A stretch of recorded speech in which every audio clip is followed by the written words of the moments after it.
Oh, shoot. Give me just a second, guys.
Alrighty, there we go. That's a little better. Sorry about that. I forgot. I forgot I hadn't moved my webcam since the chicken stream there. Hopefully everybody can hear me all right. Levels look good. Welcome everybody to our Saturday live stream. Yay! Hello to K9 and Blondie's here. Cool, cool. And Leia. Hello, Leia. Winter, good to see you. Did I miss anybody? Hinged K9, sorry. Yeah, I keep forgetting if I've got the webcam on and I've got the microphone on, I get some reverb. I've got to figure that out one of these days. See what exactly keeps doing that. Let's see. Do we have any new news? Well, hopefully you guys are enjoying the Stragview special we've got going on. Should be over Sunday, but it got a little bigger than I wanted it to be. So I decided to stretch it into 7 parts instead of just 5. I know. I should have wrote longer parts, but I thought you guys would enjoy a nice 7-parter anyway.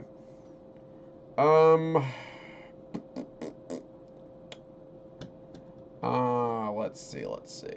Hopefully you guys are getting your Christmas horror stories together for our Christmas contest. All of you horror writers out there, get your best Christmas horror submission ready, and we will read them on the channel and give out some prizes. I I already owe Leia 2 books. I've got to get to the post office. It's a must at this point. And let's see. And Bev, I've got to get Bev a book too. Oh, well, welcome to our spooky ghost tier, Hinged K9. We appreciate it. Let's see. What have we got in store for you guys tonight, though? I think that's all the news we've really got between the contest and the Stragview stuff. Oh, yeah. Keep your eyes peeled because the week of Christmas, so pull up my calendar here. The 25th, we'll say the 22nd through the 26th, we're going to have a very special Christmas Grandpa story. So keep your eyes peeled for that. I know you guys like you some Grandpa, so I'm trying to get something together there so that you guys have a cool story to read. I'm going to try to get it done probably tomorrow. I'm about halfway through it. I'll try to finish up tomorrow so that I can get the lines sent off to La Dama de Blanco so that she can do her Glimmer voice for us. And, yeah, should be a lot of fun.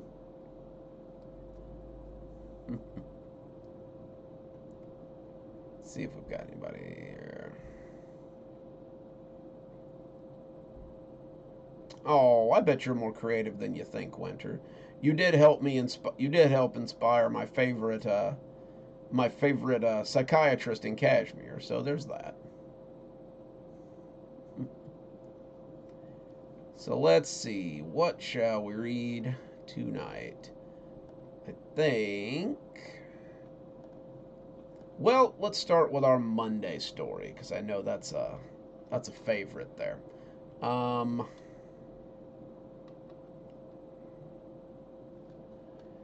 We're going to go back to the Black Site. I've actually wrote a few ahead of the game, so for the next couple of Mondays, we might get some Black Site stories. I know you guys are eager to get more, and I'm thinking, we might wrap that up so we can get it booked and get that out to everybody. That might be kind of fun.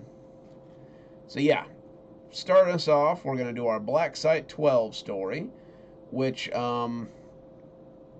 if you'll remember, we're in part 4, chapter 4 now, part 2.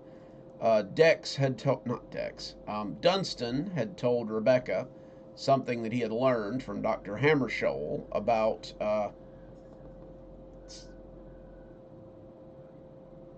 that's a weird noise. About some weirdness underneath the Black Site where they live. So we're going to find out a little bit more about that, I think. Alrighty. So, before we start, let's get our usual tie in here.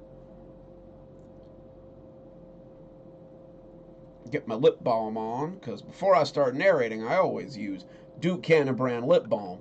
Hey, Duke Cannon, send me some money. There we go. Hydrated and moisturized. Let's kick it. So this is Black Site 12, Chapter 4, Part 2. Dex made his way to the bathroom nearest the bunkhouse, about an hour after lights out. The message someone had left under his pillow was pretty clear, but Dex still wasn't sure that he understood it. Come to the South Hall boys' bathroom an hour after lights out. Dex hadn't been familiar with the handwriting. He knew Dunstan's handwriting. He remembered Masha's neat little script. But this handwriting had been a mystery. He guessed it might be a girl, maybe even Rebecca, but it was mostly an intuition. He supposed it would be good to see people who actually wanted his company. He had gone to bed extremely hurt, and maybe this would help him take his mind off what it was beginning to feel like a betrayal. About an hour before bedtime, Dex had called out to Ryan as he and his new friends headed for the game room. Ryan had stopped, looked back at him excitedly, and when Dex didn't follow them, Dick had said that they'd wait for him, and the 3 other Red Bands went in and left Ryan and Dex alone in the hallway. "What's up?" Ryan asked, as he raised his hand to give Dex a high five. Dex didn't return the gesture. He just looked at Ryan questioningly as he folded his arms against his chest. What's wrong with you?" Ryan asked, clearly not sure what was going on. "What's wrong with me? What's wrong with you? You were just gonna buddy up with these guys who made your life a living hell only a couple of days ago?" Ryan laughed it off as if Dex were being silly. "Oh, that. Dick said he was just razzing me. He said that's what friends do. They mess with each other. They said if you wanted to come hang out with us, you'd be more than welcome to. Awful generous of them, especially considering they hated our guts 2 days ago. Why would I come hang out with people who don't even like me? Not until they know what I can do, at least." Ryan had gotten an obstinate look about him, and he put his hands on his hips. "It isn't like that. Dick says they just wanted to make sure that I was tough enough to hang out with them. They aren't like what we thought. They don't just want to hang..." Excuse me. "Hey, Lou, good to see you."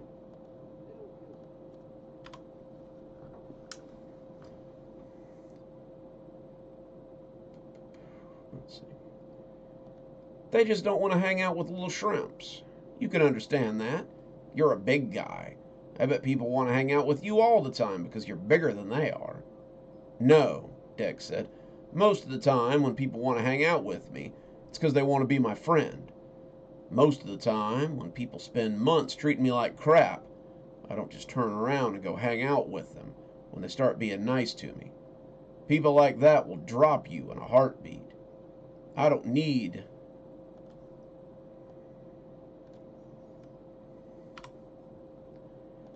I didn't need to go to foster care to tell you that.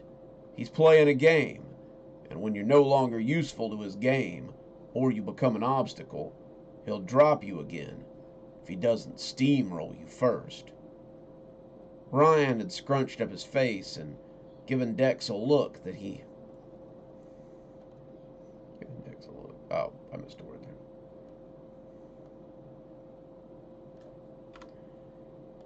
Given Dex a look like he might be the stupidest person he had ever seen. You think I don't know that? You think I don't know that people are using me?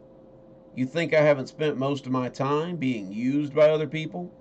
I'm not an idiot, Dexter, but right now, my power has them scared. They're afraid of me. That's how I like it. Now that they know that I can make people's heads explode, they don't want to mess with me. I'd thought that maybe, once there was peace between both groups, you might decide you'd want to hang out too. See now that that was my mistake. So I guess you can go back to your other friends. I don't really need your protection anymore. He started to walk away, but Dex froze him with a word. I see. Ryan turned back around and...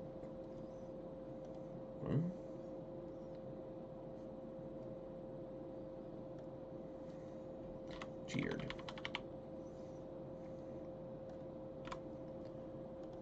Ryan turned back around and jeered at him. Do you? I see that it was all bullshit.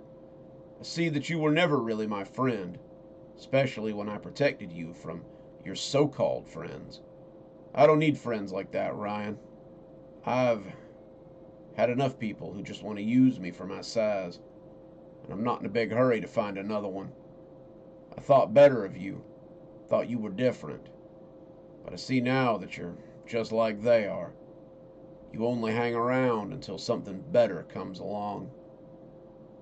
Ryan turned slowly, and it took every ounce of Dex's control not to move as a small pressure formed right in the middle of his forehead.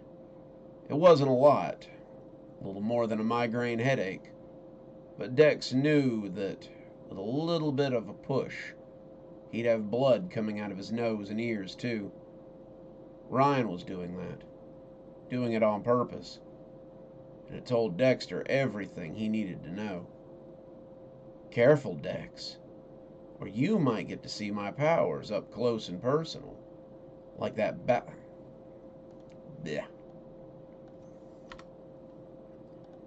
like that Black Band kid got to.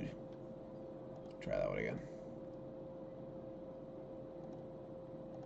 Like that Black Band kid got to see. Sounds like you're pretty proud of that. You proud that you killed someone? Does it make you feel like a big man? That you exploded his brain inside his skull? Does it make you feel good, knowing that he'll never get to go back to his parents again? Because if it does, then I'd say you're in good company with those guys. They're all too cowardly to actually kill anybody. But they're the kind of guys who would brag to people all the same. They're just like the cops that used to come around the area where me and my gang lived. They don't give a shit about anybody.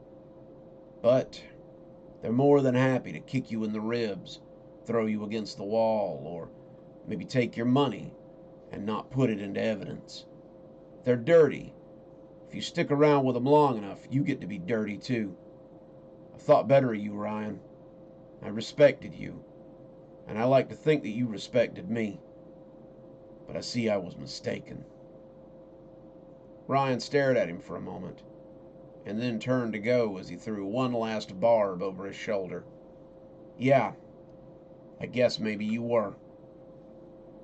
Dex stood in the hallway for a long time and stared at the door. It was hard to convince himself that he wasn't crying, and sometimes he almost believed it. But he still felt the tears on his cheek as he wiped them away and headed for the bunk room. As Dex... If I could talk today. If you're just joining us, we're reading our Black Site 12 story for the week. As Dex lay down on his bed, listening to the kids as they got ready for bedtime, he realized this was the lowest he had ever felt. Masha was already asleep. Dunstan wasn't in his rack, and Rebecca and Gerald were essentially strangers. Dex felt like he had no one to talk to about this, and that made him feel even lower. He had rolled over to get comfy, deciding that maybe turning in early wouldn't be the worst thing in the world, and that was when he found the note.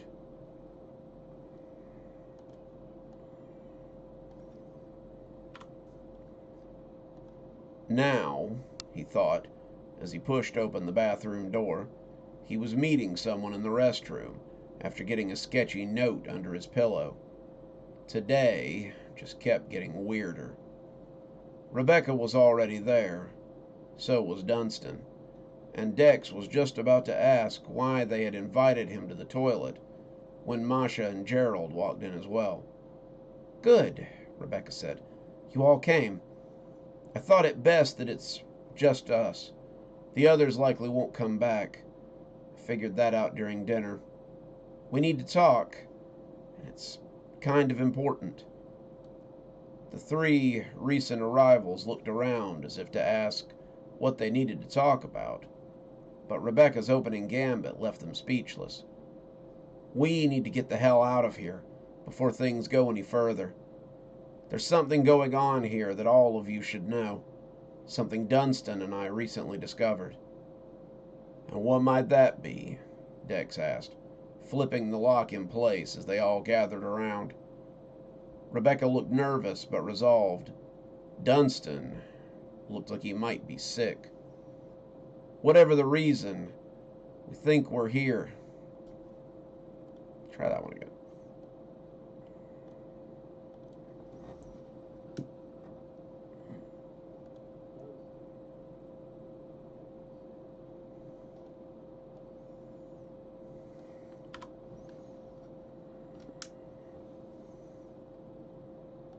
"Whatever reason we think we're here for, we're wrong. We aren't soldiers in some glorious army. We're the Soylent Green that's going into the masses." "What are you talking about?" asked Gerald. "We're here to serve, all right, but it's more like being served. We're here until we're ripe. We're here until we're at our most juiciest. Guys, we're dinner." And there you go. That's your Black Site story for the day. Give me just a second.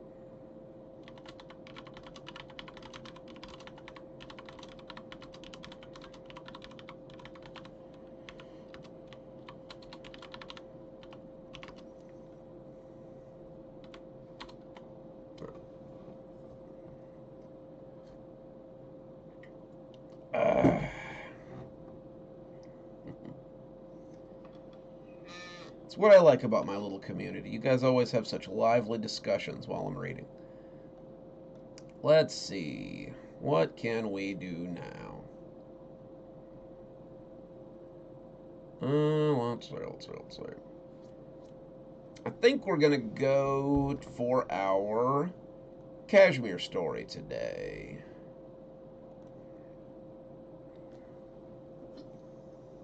And let's see here. Yeah, this one is going to be a a little bit of a through line for this season's Kashmir stories.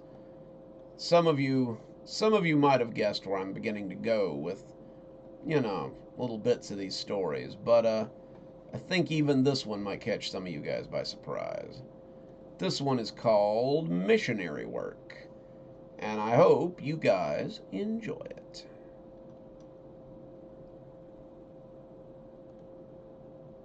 Lou looked up as the bell jingled over the door and smiled. "Ronald, good to see you. The usual?" Ronald took a stool and nodded. Make it a double, Lou. I got a promotion. Lou grinned as he filled a glass with birch beer. Birch beer was crap, the kind of beer mill workers and alcoholics enjoyed. But Ronald seemed to like it, so he kept it on tap. Humphrey wandered in then, tipped his hat to Lou, and got a mug of Busch from the puller. Marcus came in a couple of minutes later, and Lou slid him a mug of Miller High Life. He had just finished a big project. Marcus was a carpenter who took orders, and he showed them some pictures of the tables that he had saved on his phone. The two guys oohed and awed over it, and Marcus swelled with pride. Humphrey and Ronald talked about the football game last week, Kashmir High versus Ravenloft Prep again, and they marveled at the pass Brewster Cunningham had thrown to win it for Kashmir High, just as Lou heard a bus pull in. Hey, Osiris, we're glad you could make it.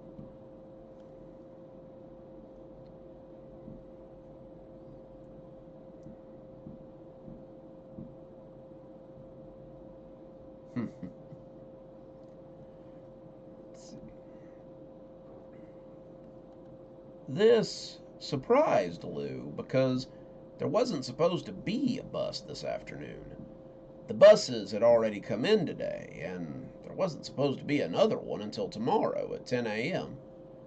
This led him to believe this might be one of those special buses that sometimes comes in, the kind of bus that has someone of interest on it.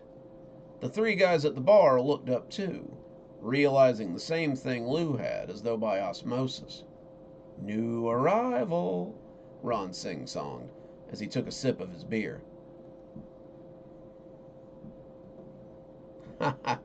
Because you're the bartender, Lou. Everybody knows that. Lou expected to hear someone asking why they were here and how they had come to be here, but there was no such exchange as the entry door closed. What they got was a person dressed in homespun clothes, a checkered shirt and a pair of overalls in this case, with a bag slung over one arm and a bright smile on their face. That smile, Lou would remember that smile for the rest of his life. The man walked in, not with confusion, but with purpose. Lou imagined it was the way soldiers walked onto the battlefield when they believed wholeheartedly in their cause. The man had no fear or curiosity about him, and when he saw the men sitting at the bar, he came over and introduced himself. To Lou, his voice sounded a little like TV static, and it made his teeth come together most unpleasantly. Good day, gentlemen. I wonder if you have a moment for something very important. I oopsied a word there. Ronald cocked an eyebrow at him, clearly wanting to be polite, but not really liking the sound of what the man was selling. I suppose we have a moment. Why don't you pull up a bar stool and have a drink with us, and we'll see what you have to talk about.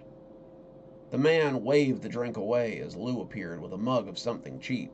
Oh, heavens no, I don't drink, but I have come to tell you the good news. I've been sent to your town with a very special message, and I think you'll want to hear about it. The kid behind the desk, the one that everybody saw when they came in, and who was ultimately pretty unhelpful, looked up as he heard the new guy talking. He got a look on his face, a look like someone that's shoved a pepper grinder under his nose, and Lou could see him getting up and coming towards the bar. The kid usually didn't move unless it was to find something new to read, but there were times like this one when he smelled something amiss and came to investigate.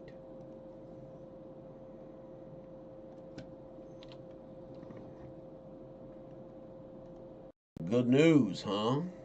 Humphrey asked, sounding confused. Buddy, I think it's us that might want to fill you in. You see, this place is special, but it definitely takes some getting used to. Why don't you have a seat and tell us what it is you do? So maybe we can point you in the right direction and get you squared away comfortably. The man took a seat, still smiling. Do? Well, what I do is bring the word of the bright.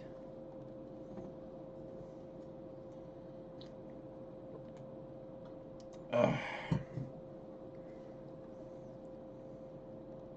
the bright? Marcus asked. But Lou had heard enough. He saw the kid heading for the door, his hand resting on the lock, which would close the door to the station from the inside. He had something in his hand, and Lou nodded as they made eye contact and reached slowly under the counter. Yes, the Bright. It's a wonderful way of life. The Bright Farm accepts anyone who is willing to stand before the Bright and bare their soul. They have recently been looking for new places to bring the Bright to and are excited to discover new areas and new people. Does this sound like something any of you gentlemen might be interested in? Lou was sliding the safety off the pistol under the bar, and as he slipped it behind his back, he let his face take on that shiny look, the look of someone who's had a great revelation. You know, pal, I think I might be interested in learning more about the Bright. The smiling man turned to look at Lou, his grin threatening to cut his face in half. That's excellent! I would love to share the good news with you. Lou tried his best to keep his face neutral, not wanting to give anything away. He wasn't sure it really mattered. This guy didn't seem to see him the way normal people did. To him, Lou was just a mark to be checked off, and he intended to do just that. Why don't you step into the back so we can talk a little more privately? News like this needs to be something private. The young man smiled and nodded, getting up and following Lou into the back behind the bar. There wasn't much behind the bar, a storage room with a bunch of racks for alcohol and other supplies. It was big enough to hold the things that Lou needed for day in, day out, but also muffled enough for what he was about to do. The kid stood there amidst the smell of alcohol, smiling and rocking a little as he grinned placidly at Lou. So, let me tell you about the Bright. It fills you with its light and joy and makes you a whole new person. Before I found the Bright, I was miserable. I was addicted to drugs. I spent my evenings in a haze, and I was on the road to nowhere. Now I've found the Bright, and my life is so... He stopped talking when Lou pointed the gun at him. He didn't look scared, more curious than anything. It was clearly not the only time he'd had a gun shoved in his face, and some of the terror was lost after the third or fourth time. His smile was still there, too, plastered on painfully tight, and he was staring at Lou as if begging him to go ahead and do it.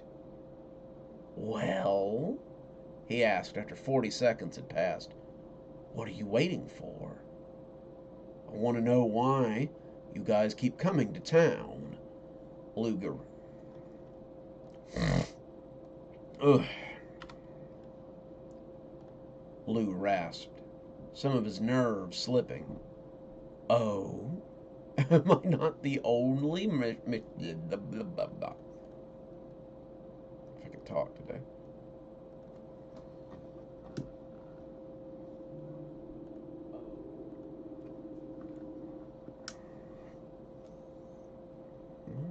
Oh, cool.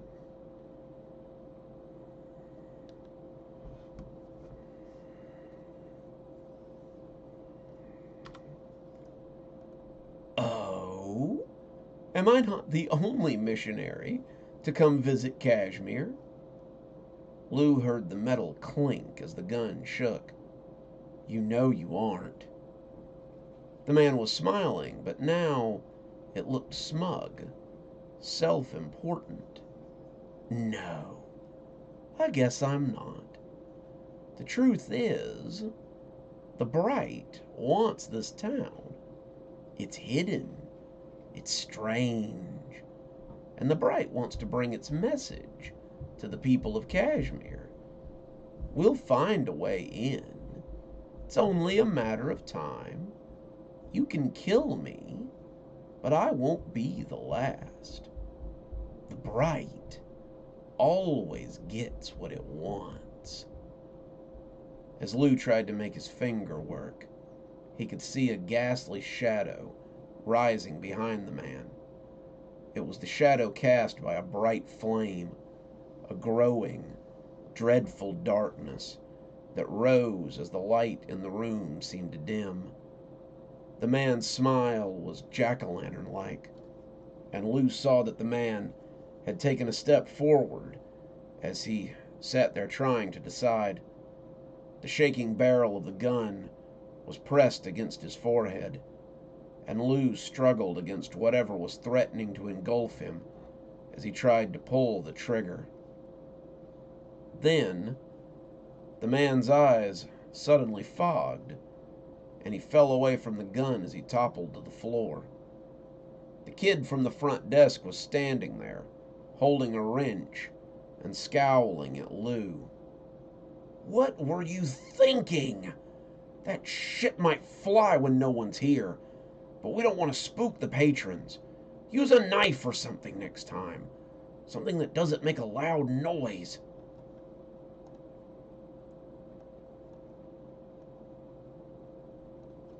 I want a better one.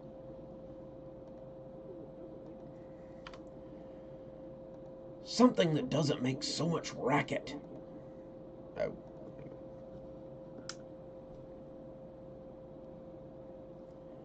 Something that doesn't make so much racket.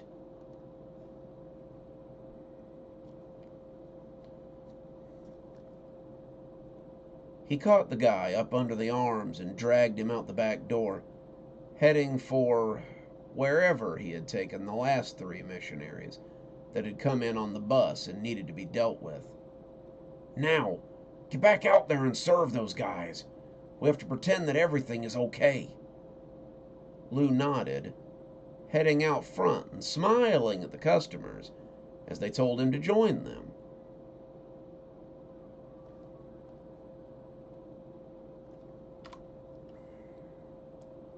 Hey, Ronald asked a few hours later, as his drunken haze lifted a little. Whatever happened to that weird smiling fella? Lou glanced at the desk and locked eyes with the kid before turning back to Ronald. Oh, don't worry. He went to relieve himself out back. I'm sure he'll be back soon. They met eyes again as Lou wiped the bar, and the look he gave Lou forbade him from asking any questions.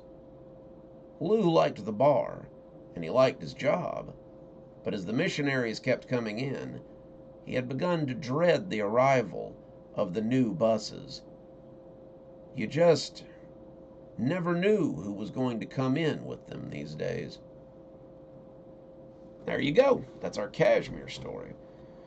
So, yes, the Bright, hang on. Ugh. Still losing my voice. The Bright has apparently come to Kashmir, so you can expect to see more of them as we go along. Let me sit up a little bit, see if I can get my voice to be less crispy crunchy.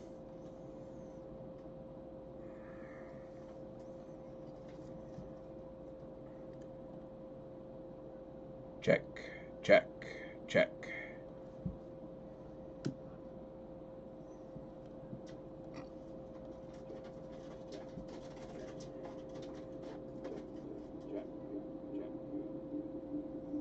That's probably fine.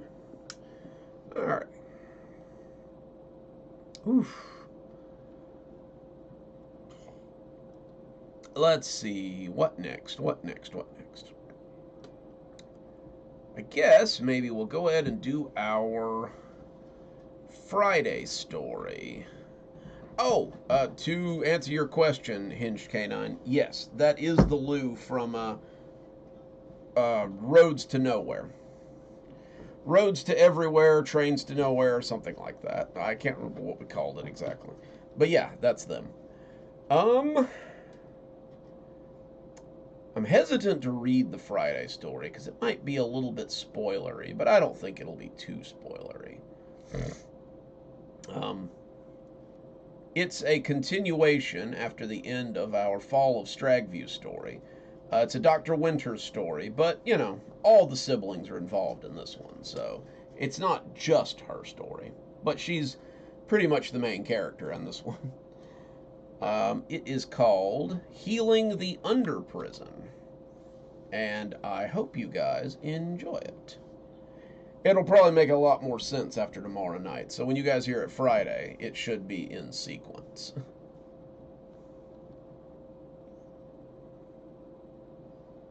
Oh no. Now, guys. No politics or football teams. Or religion. We don't want to separate anybody off here. Alrighty, so Healing the Under Prison. And here we go. Dr. Winters had her hands pressed into the man's head, trying to remove the memories of his special abilities. This was generally easier than getting rid of trauma, just a little bit of selective removal, but it had to be done carefully or you'd risk shorting something out. There would need to be some extra sessions to make sure she got it all, but she didn't think there would be a lot of trouble. Most of them seemed open to being normal again, and that was going to make this easier than it usually was with people who ultimately didn't want to change. They had been working on this for about a week, and when they arrived at the front gates of Stragview and told the woman in the control room that the warden was expecting them, he had laughed and looked surprised. Ugh.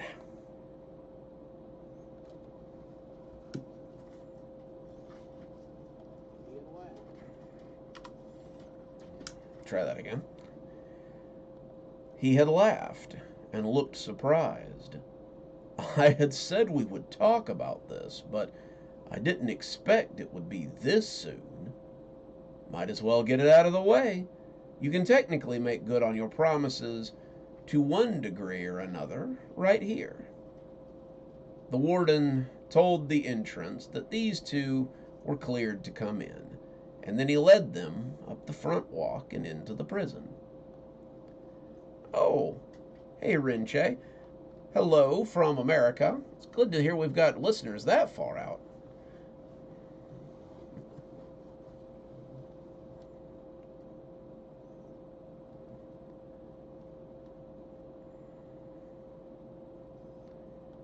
It had only been a few days since they had won the prison back again, but the prison already looked as if it were getting back to something like normal. There were trustees cleaning the sidewalks.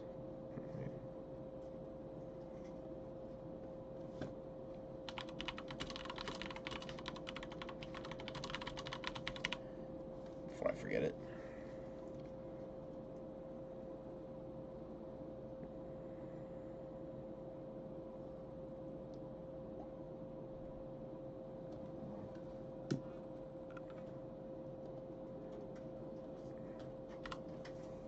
Try that one again here. There were trustees cleaning the sidewalks and making repairs. There were inmates heading to call-outs and work assignments, and the guards were moving briskly to and fro as they kept it all running smoothly. Dr. Winters and Mr. Seraph came in for some long looks, especially the doctor, and when they were finally inside the tower, she was glad for the high walls. Dr. Winters never felt so well and truly scrutinized as she did when she came to the prison. "So, what is it exactly I can do for you?" the warden asked as they came inside, the orange cat he favored meowing and twining around his legs. "I've come to make sure you keep your bargain about emptying out the under prison," Dr. Winters said, crossing her arms. "And I've come to see if any of them would be willing to sell their talents to me," Mr. Seraph added, sounding much too chipper for this time of the morning. The warden rolled his eyes. "These things take time, sister. We'll need to. All the more reason to get started," she said, smiling at him knowingly. "My schedule in December is often a little more fluid. People are generally more wrapped up in the holidays than they are their own problems this time of year, so we might as well get cracking before the after Christmas depression starts rearing its ugly head." The warden had started to retort, but had finally laughed and shook his head. "It never does any good to argue with you two. Come along then. Let's see what we can get up to." The first few days had been rough. Most of the people down there were getting the leanest sort of rations, and they despised the warden and assumed this was a trick. It took Winter and Mr. Seraph several days to convince them that this wasn't something the warden had orchestrated. And then came the bargaining. They wanted things for their illegal incarceration. They wanted concessions. They wanted reparations. They wanted. And it went on for a while. As they asked and wheedled, Winter and Seraph put them into two categories: those who could be offered things, and slates that would need to be wiped. Mr. Seraph had been making deals and taking talents almost at once, but Winter had to be a little more delicate with her end of things. "The talent on display here is truly remarkable," Mr. Seraph said as they walked out on the third day. "There are talents here I've never seen before, and there are others I'm not sure I can even take. It will be such a task to see if I can take them. I can't wait for tomorrow."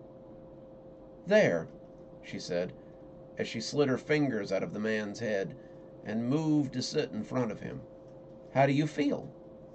The man, his face a mess with gang tattoos and half-healed scabs, opened his eyes slowly and looked around. Where am I? How did I get here?" She was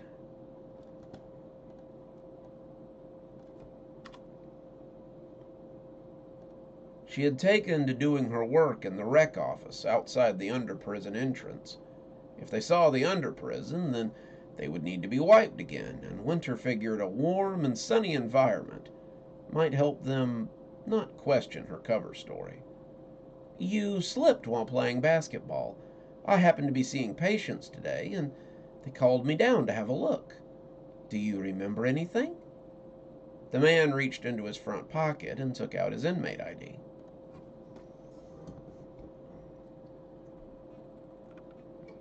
Ugh.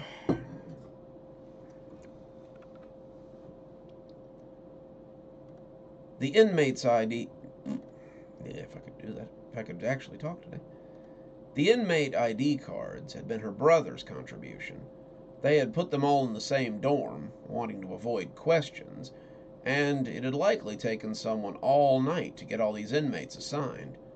Winter couldn't imagine the undertaking that had gone into effect to be ready, but she was glad for it. "Not much. My name's Hector. I guess I'm from E-dorm. How long have I been in prison?" Dr. Winters wiped a sweat from her brow and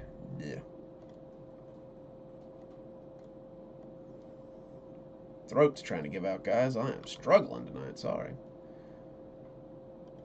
Dr. Winters wiped sweat from her brow internally. It had worked.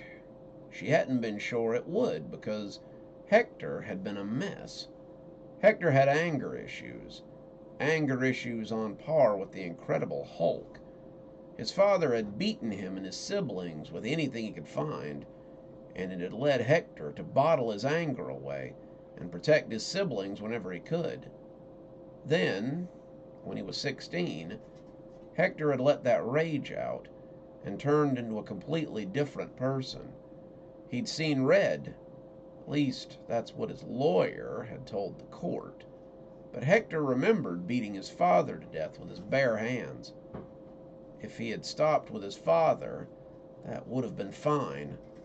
The problem was that Hector got a bit of a taste for violence. He had started using all that stored anger to do things he shouldn't. He robbed people. He took things. He would pull whole doors off the hinges.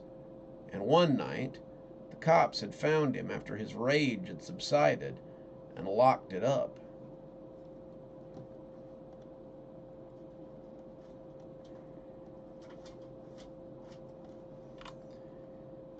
And locked him up.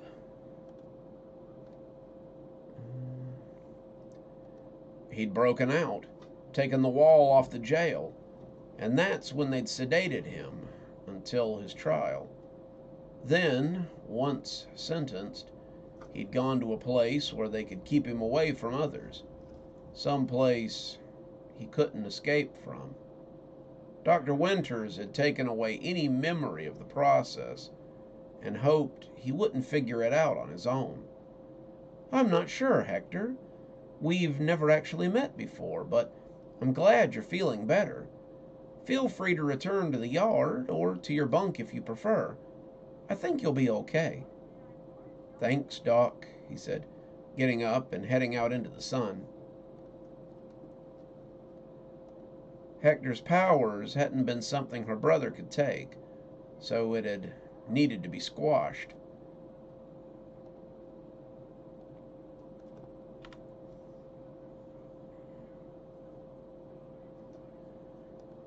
"Got another one," Mr. Seraph called up, and Dr. Winters saw him bringing a young black man up the stairs, who appeared to be in a state of dreamless sleep. "Our brother warned me about this one. Apparently he can drain people's life force just by talking to them. Interesting talent, but I can't touch it. I'm thinking you'll have to cover it up if he's ever to live a normal life." Dr. Winters sat him down, offering him tea as she asked him what exactly he did. She was holding the cup out when suddenly the man grabbed her wrist and pulled her close. Dr. Winters had never met James Tiberius Bombycus before, or she would have known to be very careful with his particular bit of fuckery. "What do I do? Well, what I do is steal things.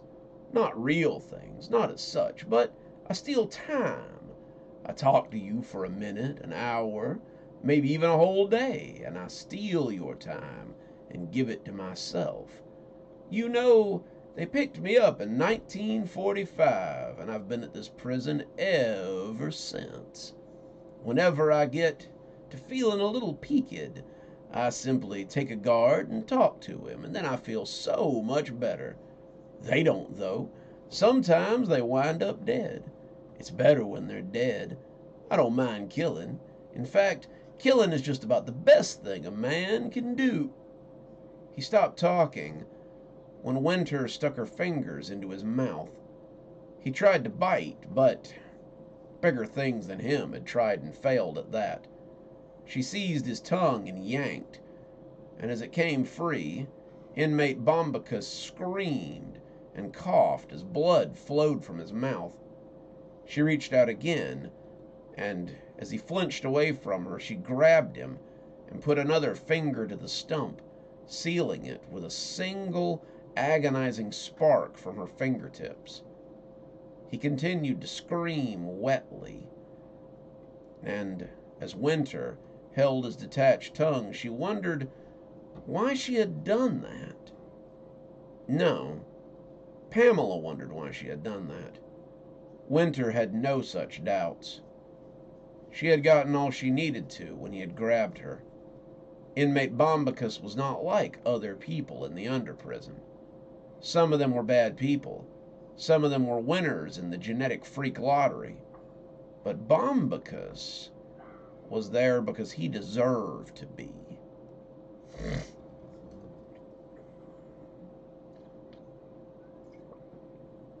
If you're just joining us, we are reading a hodgepodge story, I guess. It's Dr. Winters and Mr. Seraph, and they are in Stragview. So, I don't know. I'm counting it as a Dr. Winters story, but you guys do what you need to there. He had killed, he had taken, and he had enjoyed it. What's worse is that people knew what he was capable of, and he had used it to keep them under his sway. Bombycus had ruled his house as a child, had bent women to his will, and had gotten pretty much whatever he wanted because of the threat of stealing something that no one could prove he had taken. If it hadn't been for the corpse they had found him with, he would still be on the loose, and it was a miracle that anyone had believed him enough to charge him with death. There would be no expunging the power from this man, and no amount of playing around inside his head would make him forget. Taking away his ability would leave him a vegetable, and that might have been for the best, because this apple was rotten. She had taken his tongue because it was the only real weapon he had, and when he lunged at her weakly, she caught him by the throat and held him against the wall. Listen to me, and listen well. You're a parasite and you deserve to die. But death is too final for someone like you. You will live out the rest of your days knowing that you have the power to revitalize yourself, but not the means. You deserve worse after what you did, but it is not my place to give it to you. Begone, foul creature, and pray our paths never cross again. He ran out then, screaming in that strange, broken way, and Winter let him go, feeling vindicated in a way she rarely did. My, quite the temper you have, the warden said, appearing from the corner as he so often did. Had I known what a Valkyrie lay within you, I would have... Save it, she said, turning to face him. Tell our brother to send me another one. I want to be done with this place and get home to a nice hot bath. He descended into the under prison again, but Winter knew this was going to take time. There were nearly 200 inmates in the under prison, and it was going to take time to fix them all. One way or another, however, they would be freed. Winter would see to that.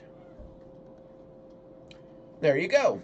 That is our Dr. Winter, Mr. Seraph, Stragview story thing.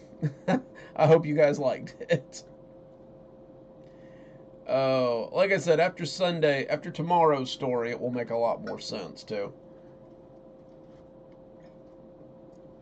Since we've got one more story left on our Stragview special. I think you guys will like how I wrap it up. Let's see here. So, we're going to go to our short stories now. So, this one is a story about something that's pretty scary to me, at least. I don't know. Just being taken out of existence by thought. The story is called My Uncle Was Forgotten, and I hope you guys like it.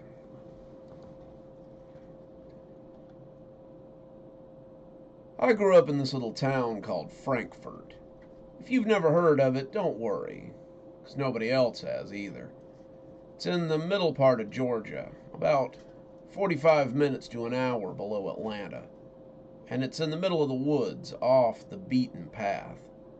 Frankfort is one of those towns with a bait shop, a gas station, a post office, 2 good restaurants, and 3 stoplights. But only 2 of them work regularly. One of the restaurants is also the gas station and the bait shop, so you can get your gas, get your worms, and get a bite to eat on the way out of town, if that's what you're after.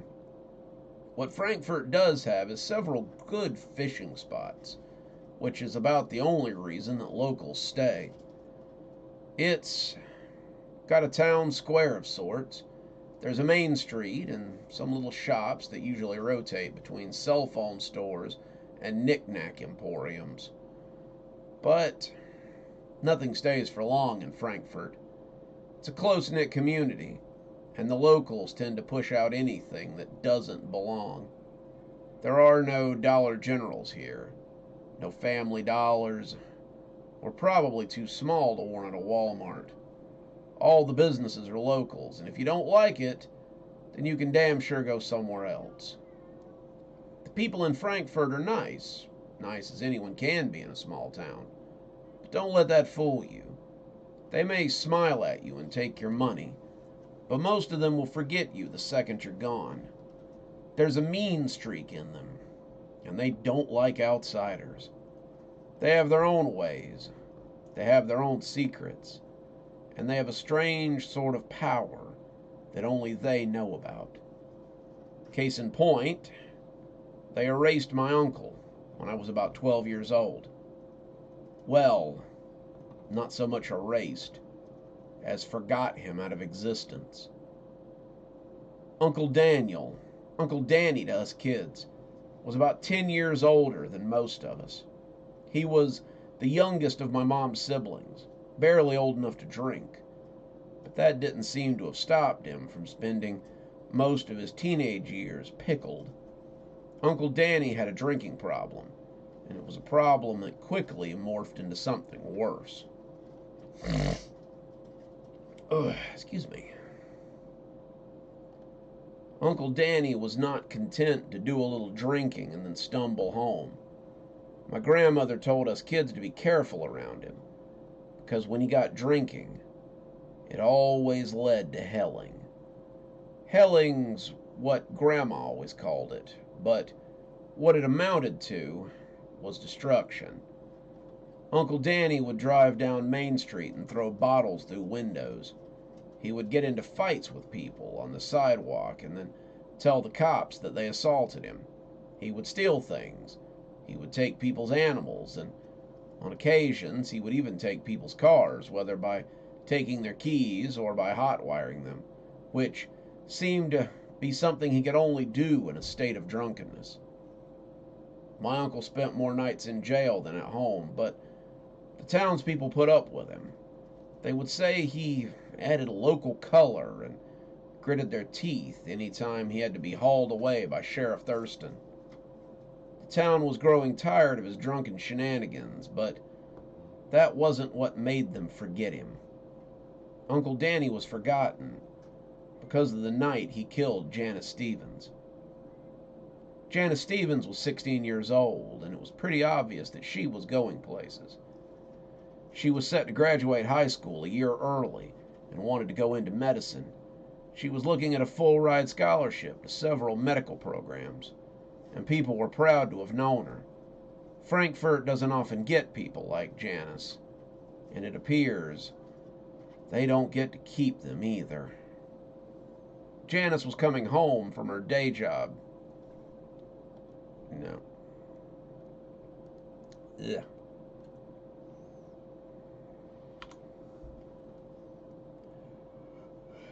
Let's see. Janice was coming home from her job at the diner, the only good place in town to eat, when Uncle Danny ran her over. He says it was an accident, but the police said he ran his car up onto the sidewalk in order to get her.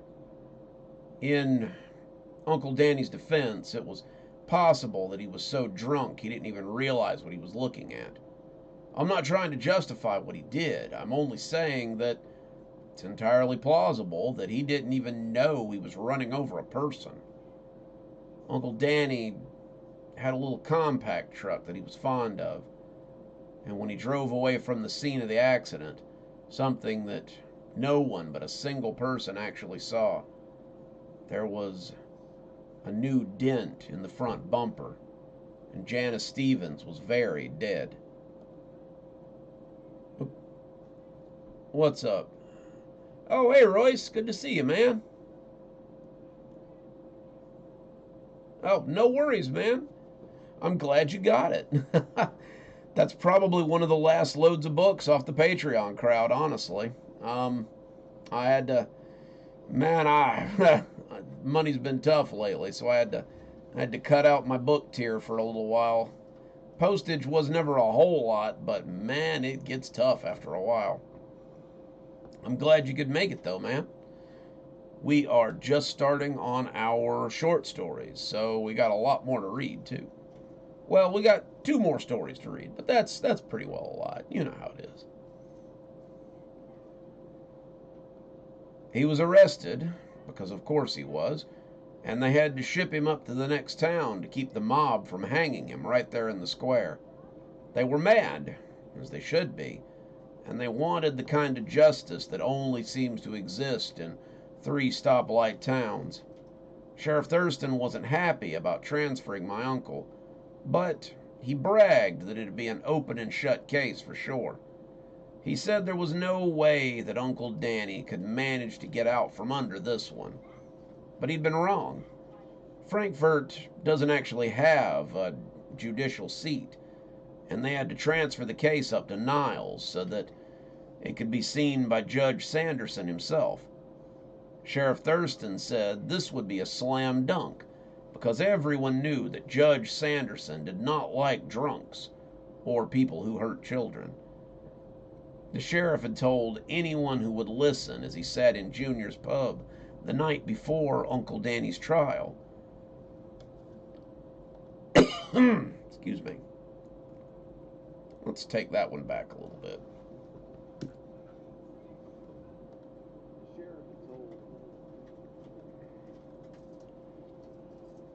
All right.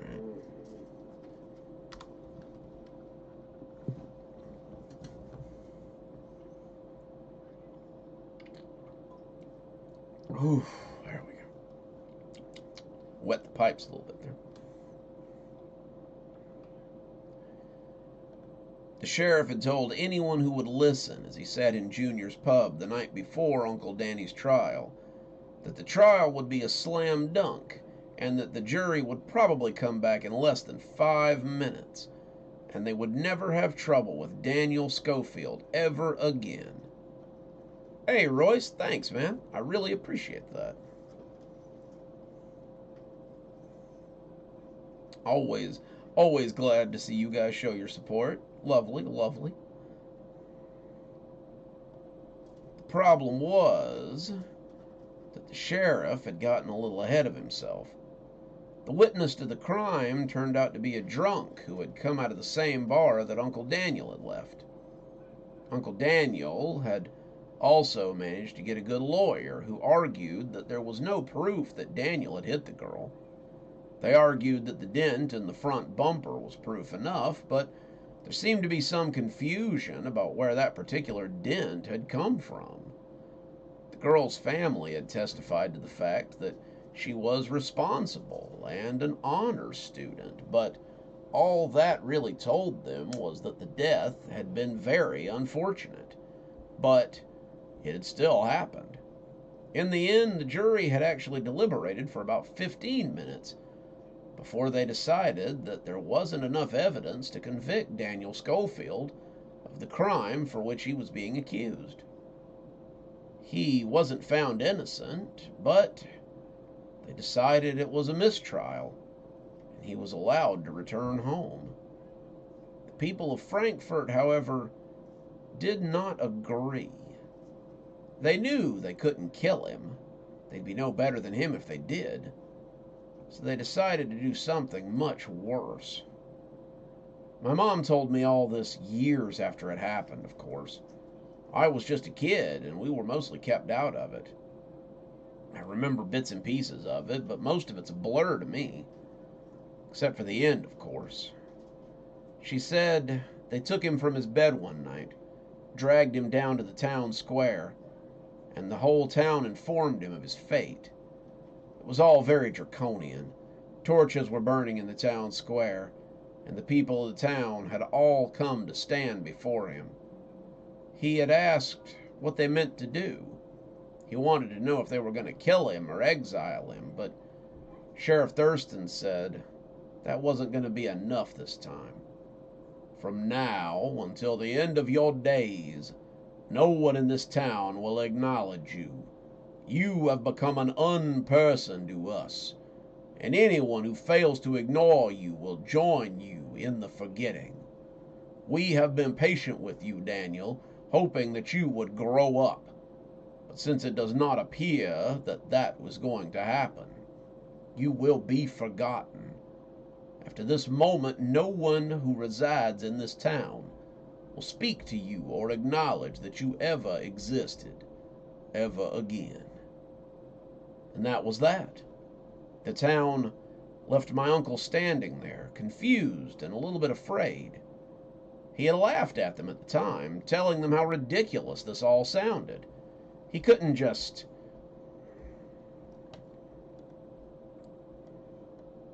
Try that again.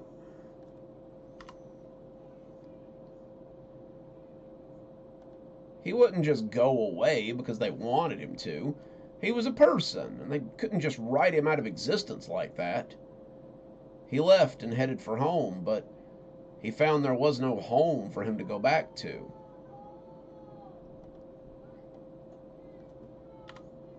Hang on a second, guys. Give me 2 shakes.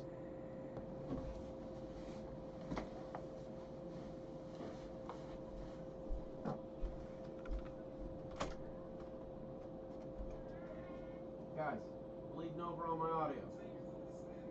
Carter, turn it down some. Carter, please turn it down some. I don't like it. I don't like it. Please turn the TV down. You're bleeding over on my audio. Please.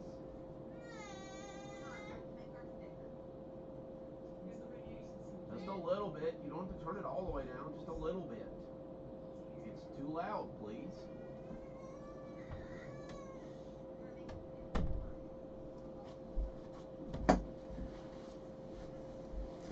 Ugh. Sorry about that, guys. A little bit loud out in the living room. Okay, where were we?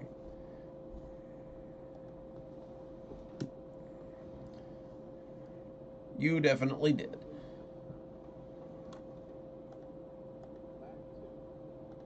Okay.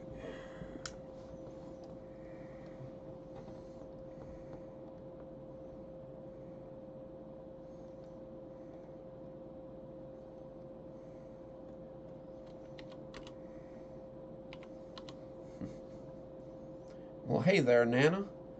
I hope she's enjoying the stories. There was nothing for him to go back to at all.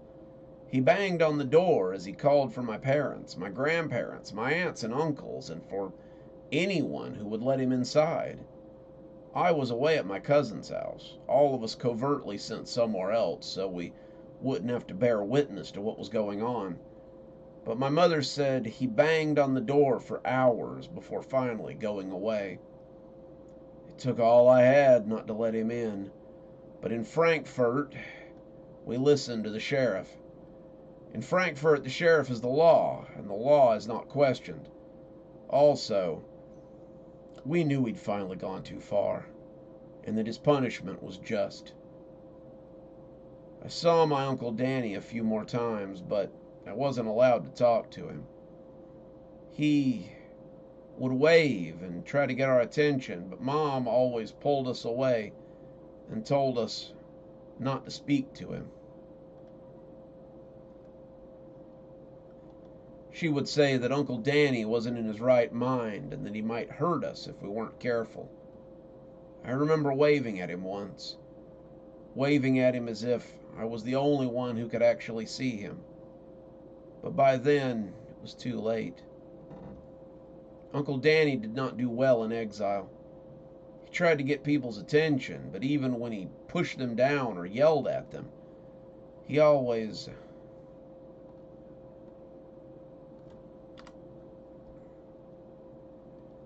they always just went back to what they were doing, got back to business as usual. The sheriff stood between him and the people more than once with his back to my Uncle Danny, and no amount of screaming or threats would make him turn around.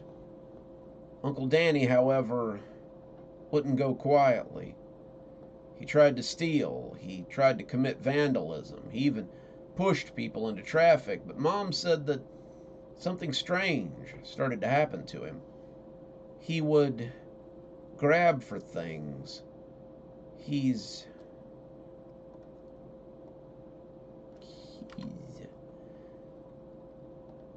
But his hands had started passing right through them. People refusing to acknowledge him made him less substantial somehow. But he kept trying for months before he finally began to accept his fate. It took about a year for things to escalate beyond the point of no return. But I was there to witness my uncle when he was finally forgotten for good. I was on my way to school, my mother's orders not to speak to my uncle still fresh in my ears. I was passing Clausen's drugstore when I looked down an alley and I saw him there. He was hunkered up with his knees against his chest, and he looked so miserable that I almost spoke to him. I started to walk away, but something pulled me back. It was a feeling, maybe an intuition, and I'd spoken the first syllable of his name when he started to fade. He didn't go all at once, the way they sometimes do in movies. He went slowly, like someone who's losing their shadow as the sun rises higher in the sky. Suddenly I could see through him, and then all of a sudden he just disappeared. The place where he'd been sitting was empty of everything but a small wet spot where he had vanished. I didn't go to school that day.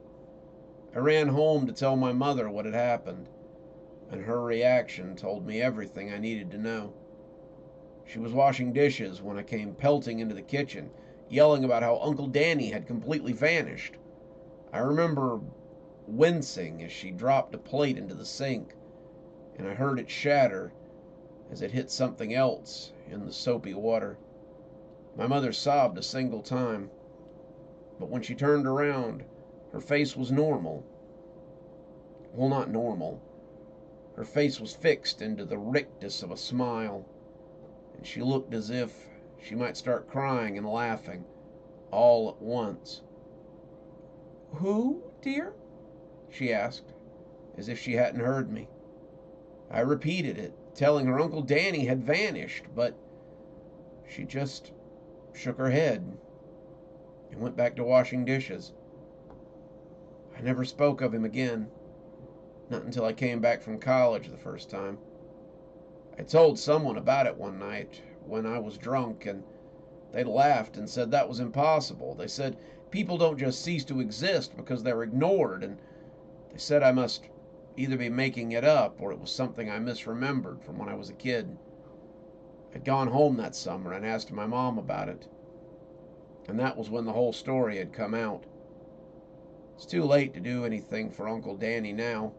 He'd been gone for nearly a decade, and remembering him couldn't hurt anyone now. She said even though he had deserved it, even though he had killed that girl and gotten away with it, she still missed him bitterly. He was my baby brother. It was wrong of them to just ask me to forget him, but Daniel committed the crime. He had to take the punishment. I think about that a lot, the way they just willed him out of existence. Frankfurt is still a tiny little town with less than 5,000 people. It's much the same as it was before I was born, but knowing its secrets and the power that's possessed there makes it feel a little less comfortable than it used to be. Alrighty, that's that one. Hey there, Royce. Glad to see you back, man.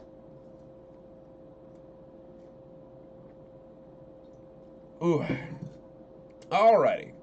One more story, and then I think it's going to be time for me to go rest my voice.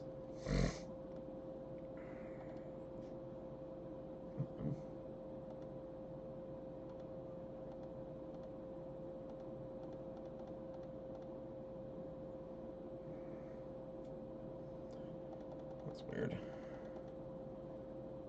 Okay. Alright. Okay. Alright. Thought I'd lost my audio there for a second.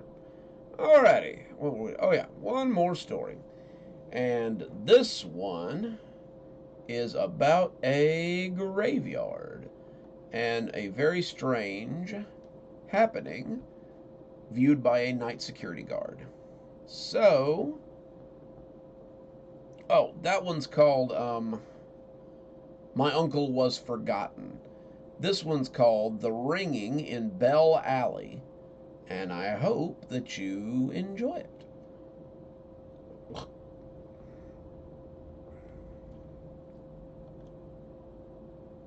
I've been the night security guard at Arl.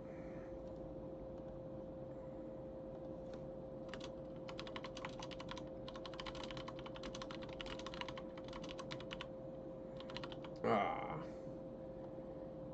I forgot to end my sentence at the start there.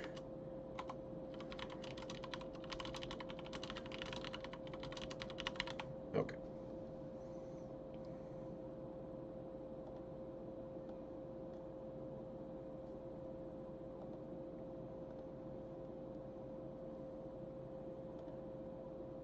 I've been the night security guard at the Arlen Rose Cemetery for a little less than 3 months.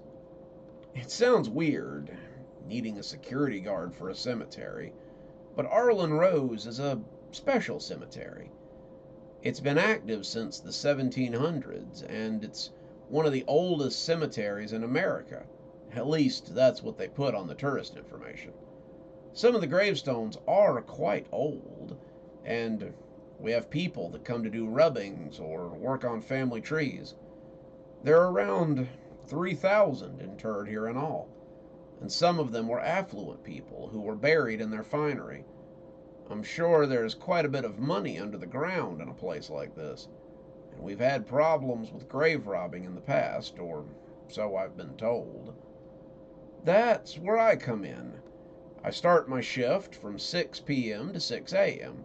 I'm here 4 days a week, more if someone calls out, and it's not a bad job. I run off the occasional group of kids here to hang out and smoke. I run off the occasional looky-loos here to try and stay past sundown. I make sure the gates are locked and that nobody leaves the cemetery who's not supposed to, har har, but mostly what I do is sit on my butt and watch YouTube or Netflix on my phone. The job pays pretty well, and I only have to walk through the cemetery about 5 times a night. Once when I get there, once when the sun goes down, once when the sun comes up, and 2 other times, but I get to choose when those are.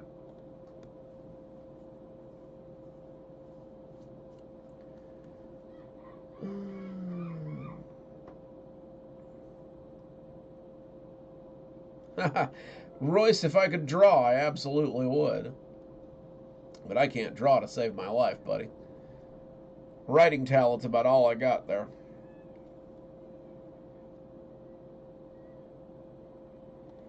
I usually walk through around 11 and 3, and between the hours and the workload, I was really excited about the job.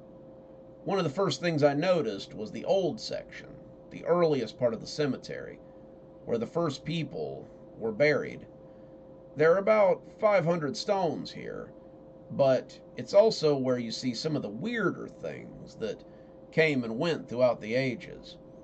There are metal bars over stone casket plots, something that the guy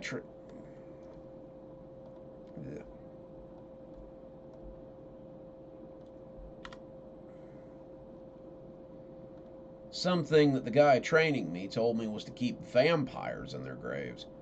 There's a couple of plots with cloudy glass over the burial sites so that you could see in and make sure the person buried wasn't alive. You can't see anything through them now, but it's weird to realize that if you could clean off the glass a little, you might be staring at a skeleton right under the ground. There are lanterns on some of them that, if they were refilled, would probably work, and a lot of weird pictures and epitaphs that are written on the stone. This is also where you find the section called Bell Alley. Bell Alley is a long stretch of headstones that have a bell hanging from them.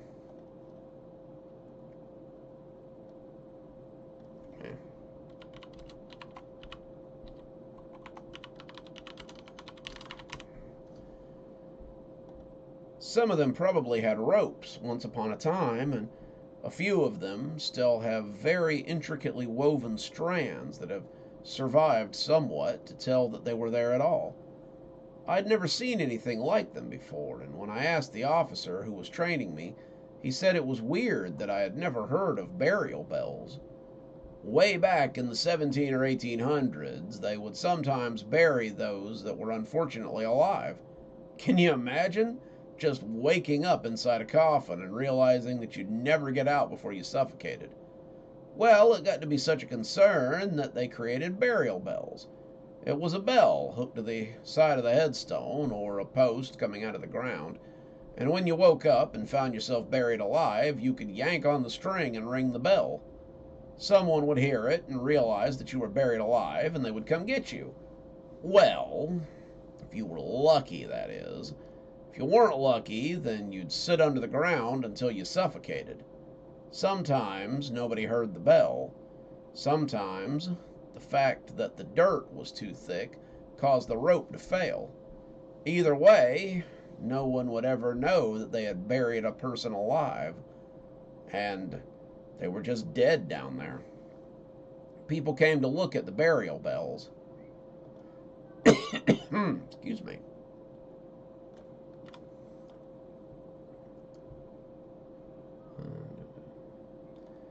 People come to look at those burial bells, you know. They're fascinated by them, certain people at least. We've had more than a few people come just to see this particular area so they can take pictures.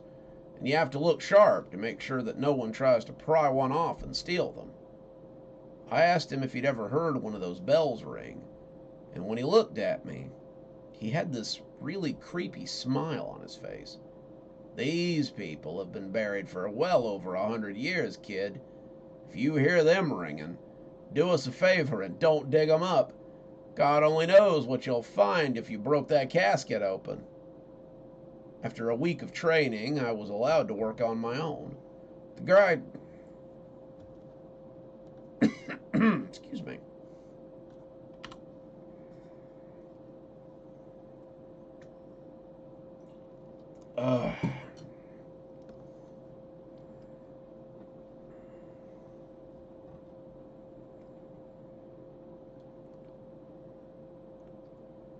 Where was I? The guy training me had moved to day shift, and he was in a hurry to leave the night shift behind. I asked him why. Seemed like a great shift, because there really wasn't a lot going on, and he said that was exactly the problem. He didn't want to just sit on his butt all night. He found it boring, and didn't really want to just hang out and watch tombstones get mossier every night.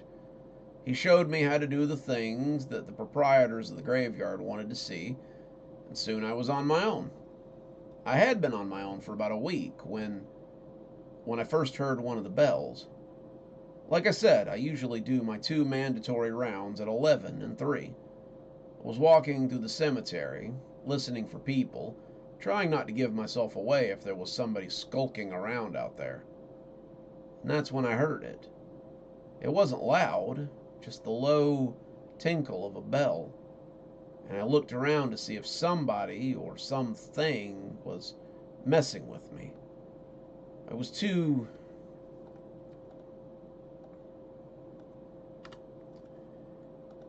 I was in the old section, and nobody much bothers to decorate these grave sites anymore. They were interested only in them for their historical value, not because anybody remembers the people here. I kept moving, kept listening for the sound, and that's when I came to Bell Alley. I was in the middle of the row, a Miss Melinda Abernathy, who had died before my great great grandmother had even sailed to this country from Ireland.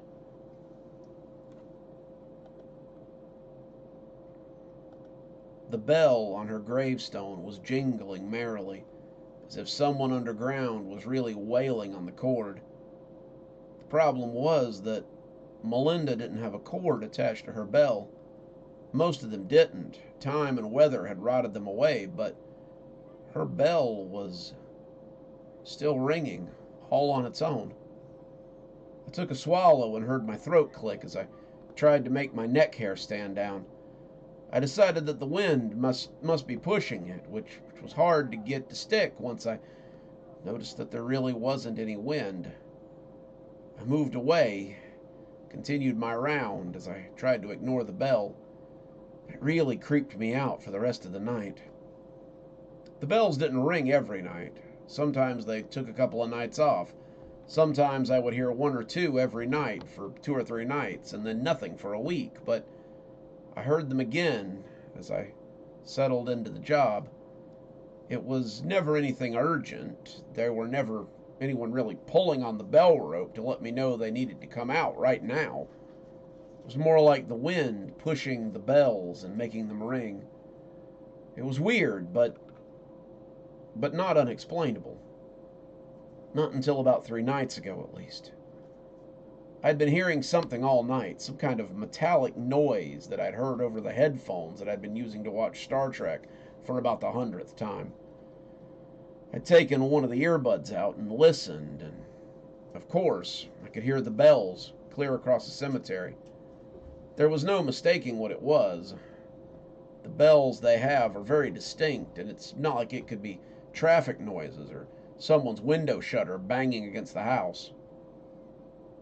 I decided to get up and see what was going on. There wasn't any wind that night, and I'd begun to suspect that it might be kids playing a prank.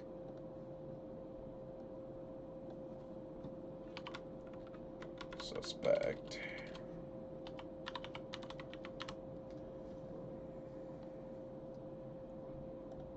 They would think it was funny to start ringing bells and then move off a little bit so they could laugh when I arrived, all covered in sweat and panting.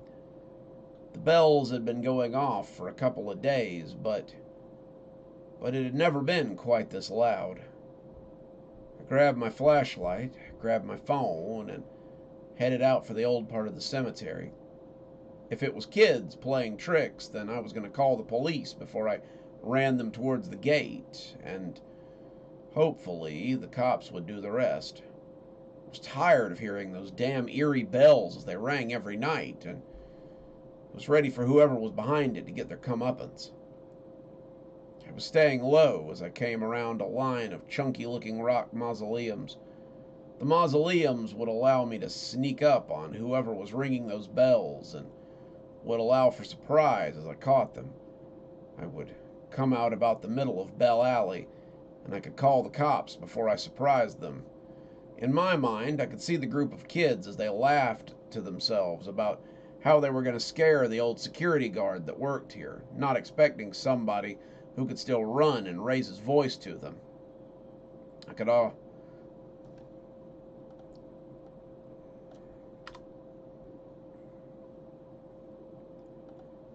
already hear them jumping and shouting with surprise as they took off, my flashlight beam falling onto a small collection of beer cans, or maybe even the remains of someone's pipe. I peered around the side of one, the row of graves in sight, but I was surprised to find that no one but myself was skulking around the graveyard. What I did see was all the bells on the graves on that row ringing violently. They were swaying to and fro as if someone was really trapped under the ground and wanted to get out. There was no wind that night, but I felt a cold chill run through me nonetheless. They were all ringing simultaneously, some of them shaking the metal struts that held them to the stone placards. I leaned against the mausoleum, not daring to look away, and as my wristwatch informed me that it had just struck midnight, all of them suddenly stopped. The silence was deafening, and it took me a few minutes to get my feet back under me so I could leave. I didn't go out on another round that night. When my relief got there at 6 o'clock, I told him that everything was fine and headed home. I gotta go back tomorrow. My 2 days off thankfully gave me some time to think about it. But I'm not sure I can go back. It seems like now I can hear those ringing bells everywhere. They're never far from my mind. I don't know what to do, but I suddenly wonder who it is ringing those bells and why they want out so badly. As my training officer told me, some secrets are better left underground, though. And there you go. That is our last story, and that will take us out for the night. Hope you guys have enjoyed the stories tonight. We definitely had some pretty good ones. And I hope you guys will join me next Saturday for more stories. I hope you guys enjoy the end of the Stragview series that's coming Sunday.